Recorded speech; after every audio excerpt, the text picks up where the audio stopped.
বাংলাদেশি নারী ফুটবলের আফিদা খন্দকার এবার তিনি খেলতে যাচ্ছেন আন্তর্জাতিক আসরে এএফসি উইমেন্স ক্লাব চ্যাম্পিয়নশিপে।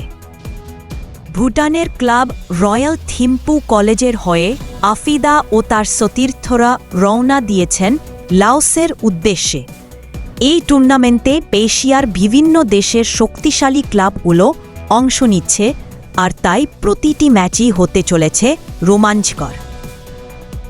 আফিদা নিজেই পোস্ট করে জানিয়েছেন, এএফসি ক্লাব চ্যাম্পিয়নশিপ খেলতে ভুটান থেকে লাওসের উদ্দেশ্যে রওনা দিলাম। রয়্যাল থিম্পু কলেজের হয়ে আমরা অংশগ্রহণ করব এই টুর্নামেন্টে। নিজেদের সেরাটা দিয়ে যেন খেলতে পারি। সবাই আমাদের জন্য দোয়া করবেন। বাংলাদেশের মাটিতে বেড়ে ওঠা এই প্রতিভাবান ফুটবলার এরই মধ্যে নজর কেড়েছেন ভুটানি ফুটবলে। এবার তিনি মাঠে নামবেন আন্তর্জাতিক মঞ্চে। প্রশ্ন হচ্ছে, আফিদা কি তার দলকে সামনে এগিয়ে নিয়ে যেতে পারবেন? ভক্তরা আশা করছেন তার অভিজ্ঞতা ও প্রতিভা রয়্যাল থিম্পু কলেজকে এই টুর্নামেন্টে দেবে বাড়তি শক্তি। আফিদার যাত্রা কেবল তার নিজের নয়, বরং বাংলাদেশের নারী ফুটবলের জন্য এক গর্বের অধ্যায়। সবাই মিলে প্রার্থনা করি যেন তিনি সফল হয়ে ফিরতে পারেন।